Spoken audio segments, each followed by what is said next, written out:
उत्तम ऊर्जा में आपका स्वागत है। मेरा प्रयास है कि इस चैनल के माध्यम से हिंदू पुराणों के रोचक प्रसंगों को मैं आपके साथ साझा करूं, ताकि आप दिव्य खुशियों का अनुभव कर सकें।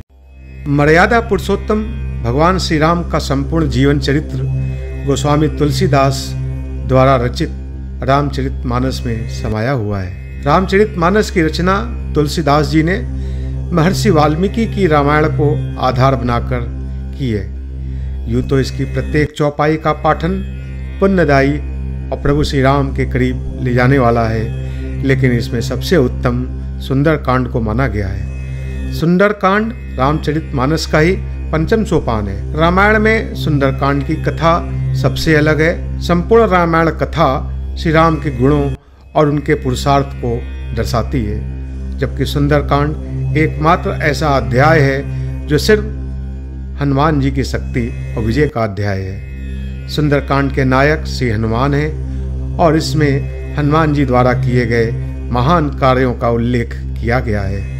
हनुमान जी के गुणों और यश के बारे में बताया गया है। इस अध्याय में हनुमान जी ने अपनी बुद्धि और बल से सीता की खोज की है। इसी वजह से सुंदरकांड को हनुमान जी की सफलता के लिए भी जाना जाता है। लेकिन क्या आप जानते हैं कि इस कांड को सुंदरकांड क्यों बोला गया?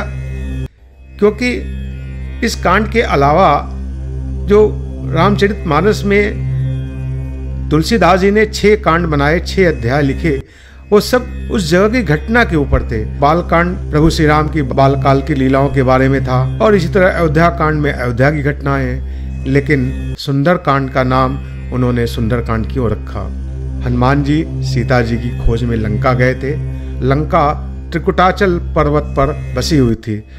त्रिकुटाचल पर्वत यानी यहाँ 3 पर्वत थे। पहला सुबेल पर्वत, जहाँ के मैदान में युद्ध हुआ था। दूसरा नील पर्वत, जहाँ राक्षसों के महल बसे हुए थे। और तीसरे पर्वत का नाम सुंदर पर्वत, जहाँ अशोक वाटिका थी। यह एक वन प्रदेश था और इसी वाटिका में हनुमान जी और सीता जी की भेंट हुई थी। इस कांड की यही सबसे प्रमुख घटना थी, इसीलिए इसका नाम सुंदरकांड रखा गया। सुंदरकांड में हनुमान जी का बल, बुद्धि, विवेक, धैर्य, शक्ति और भक्ति सब कुछ देखने को मिलती है। एक और जहां हनुमान जी ने शक्ति और बल का प्रदर्शन करते हुए प्रभु श्री राम के दूत के रूप में श्री राम की शक्तियों को दर्शाया, वहीं धैर्यपूर्वक वे माता सीता को यह भी विश्वास दिलाने में सफल हो पाए कि प्रभु श्री राम शीघ्र ही उन्हें लंका की इस मायावी नगरी से छुड़ाकर ले जाने में समर्थ है। उनके पास एक सक्षम सेना है जो रावण की मायावी सेना से मुकाबला कर सकती है और युद्ध में उन्हें हरा सकती है। सुंदरकांड का सबसे एक कारुणिक प्रसंग माता सीता व हनुमान जी के संवाद का प्रसंग है, क्योंकि अति व्याकुल घोर निराशा में बैठी और चिता लगाकर अपना शरीर त्यागने का निश्चय कर चुकी माता सीता को हनुमान जी ये समझाने में सफल हो पाए कि प्रभु श्री राम उन्हें जल्दी ही यहाँ से मुक्त कराएंगे। हनुमान जी के पराक्रम ने रावण और पूरे लंका वासियों में भय व्याप्त कर दिया। वे यह सिद्ध करने में भी सफल हो पाए कि जब श्री राम का एक दूत पूरी लंका को जलाकर तहस नहस कर सकता है, तो प्रभु श्री राम के पराक्रम से उनकी पराजय निश्चित है। सुंदरकांड की कथा इस दृष्टि से भी महत्वपूर्ण है, क्योंकि इसी कांड में माँ सीता का पता चला तथा प्रभु श्री राम को अपना लक्ष्य भी मिला। जीवन में अगर आपको अपने लक्ष्य या उद्देश्यों का पता लग जाता है तो समझिए आधा काम पूरा हो गया। इसी अध्याय से रावण व लंका पर श्री राम की विजय की पटकथा भी लिखी गई। इसीलिए सुंदरकांड इतना विशिष्ट अध्याय बन गया है।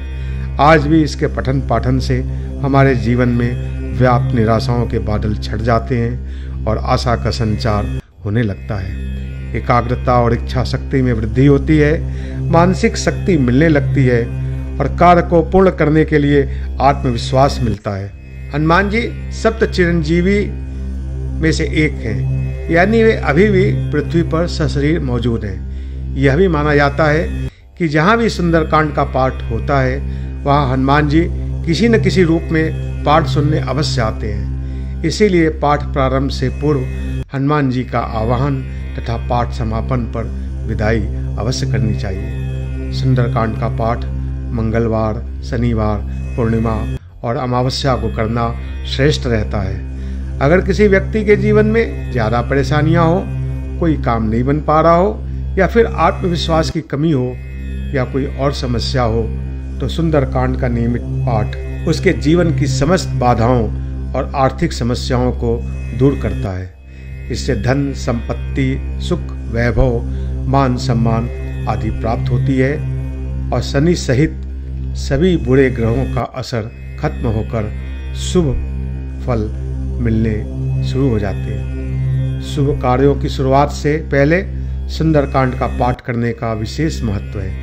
हनुमान जी प्रसन्न होते हैं और पाठ को करने वाले व्यक्ति के जीवन में खुशियों का संचार होने लगता है। हनुमान जी की कृपा बहुत ही जल्दी प्राप्त हो जाती है।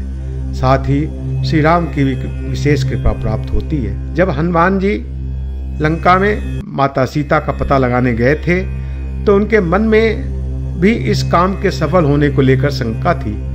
उन्होंने श्री राम का ध्यान कर लंका में प्रवेश किया और अपने काम में सफल रहे। इसीलिए किसी भी काम को करने से पहले या इंटरव्यू आदि से पहले इस चौपाई को बोलने और प्रभु श्री राम को याद करने से आपके हर काम बन जाएंगे। प्रभु नगर कीजे सब काजा, हृदय राखी कौशलपुर राजा। गरल सुधा रिपु करही मिताई, गोपद सिंधु अनल शीतलाई। जिसका अर्थ है किसी भी काम को करने से पहले प्रभु श्री राम का स्मरण करने से सफलता मिलेगी।